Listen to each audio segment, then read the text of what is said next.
Alrighty, boys, you keep asking me this question about the rear diff cover. Figured I'd answer it.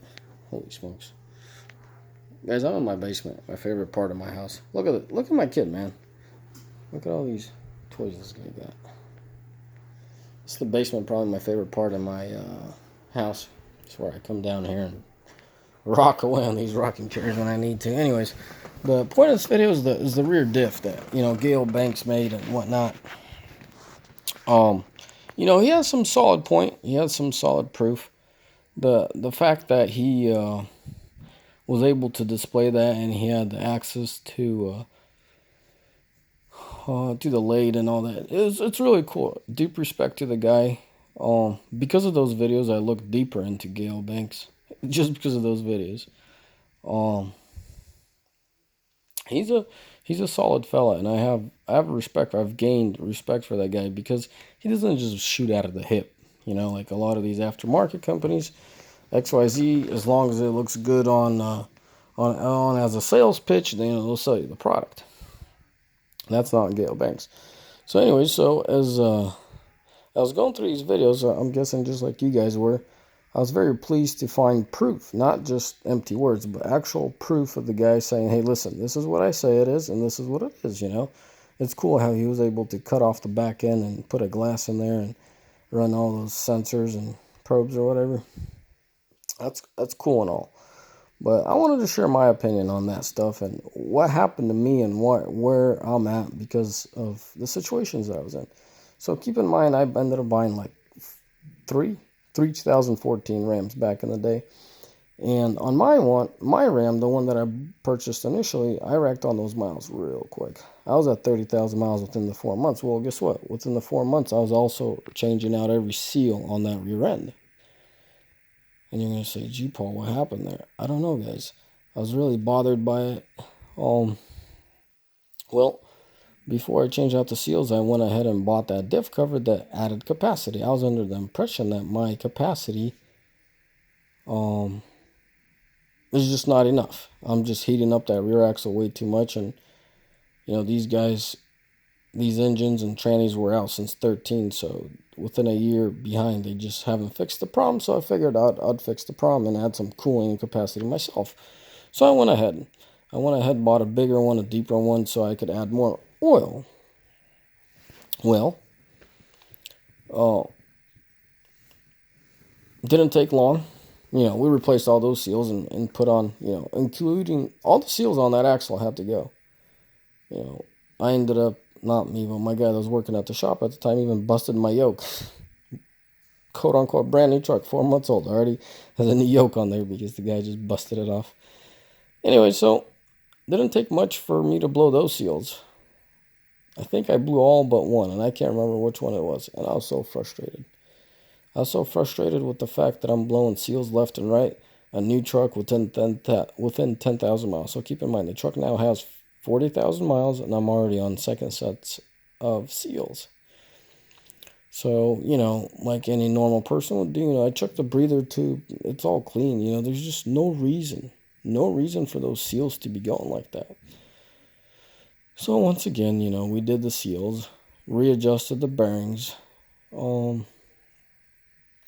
This time what we end up doing is overfilling the axle a little. Guys, you take it as you want. I'm just sharing with you what worked for me. So we overfilled the axle by just a little. I can't even say it's enough to make a difference really, but we just overfilled it. If you were to pull the plug, it would come out pretty good. I don't know. I can't even put a number on it. I want to say it's like a quarter of a quart maybe. Tilted the axle one way and just let her have it a little more. But that's what worked for me. I ended up going from 40, I want to say, to 70 or 80,000 miles, and then I blew another seal. It was just the right-hand side single seal. We got that one replaced, and I think that got me to about 120, 125.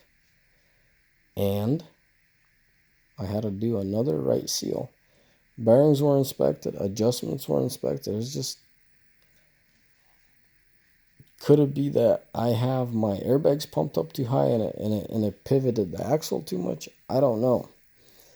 If the pinion wasn't getting enough oil, I'd be going through pinion seals as well.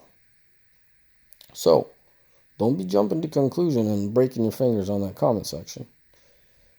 Paul, you're an idiot.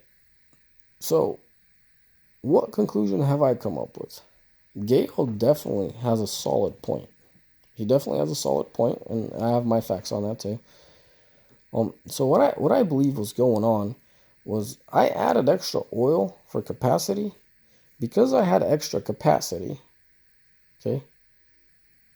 Now, I could keep that oil cooler, but then I was heating it up.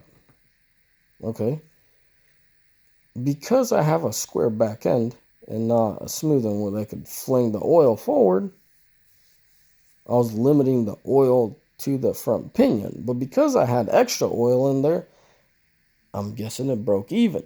Because if I'm not going through front pinion seals, keep in mind, I've only replaced the pinion seal once. That should speak for itself. Also, after Gale said what he said, I started thinking, we replace seals quite often until we put these rear diff covers for cooling. But keep in mind, when I was buying these diff covers, they're like under $100 a piece. And I'm talking about those OEM aluminum ones that I think the Deweys with the high put out, well, the Deweys with the Isons get.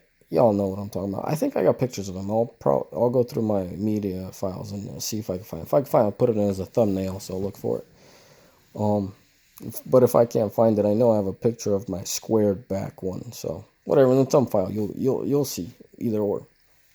But there you have it, So with my squared one, it adds up to what Gale is saying.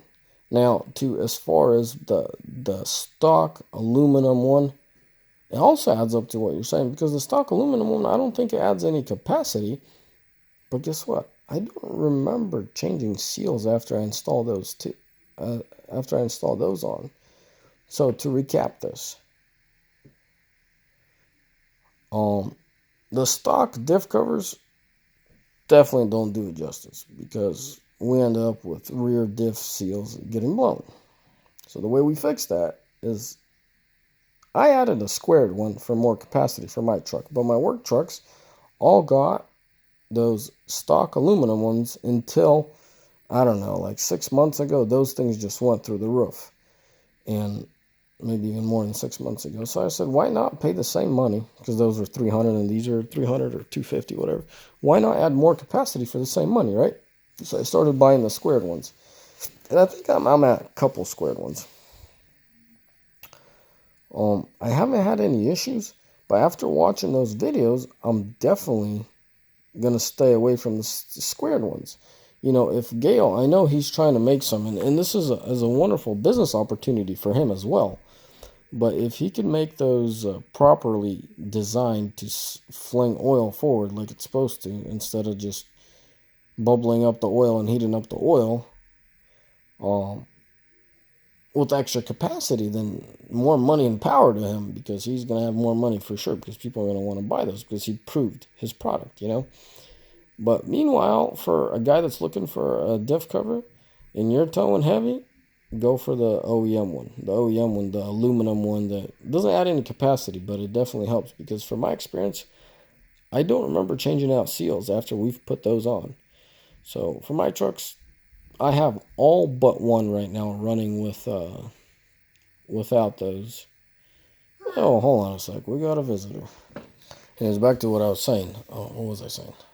Oh, those rear diff covers. If I were to, hey Dave, if I were to do it all over again, I would just stick to those OEM ones and just do that. Excuse me. Now, as I said about Gale Banks, I want to see what product he comes out with and go from there. But otherwise, just go with those OEM ones if you're towing heavy. And I would say if you're grossing more than 22, 24 in that ballpark, it seems like it really throws it over. It really makes that truck work harder when it has to be at, 22, 24 and up. But that's controversial. We can go back and forth on that all day long. But so yeah, that's my story. That's my experience. I'm not blowing smoke. I ain't pulling these stories he said kind of stuff. This is what I experienced, and this is what we have to deal with.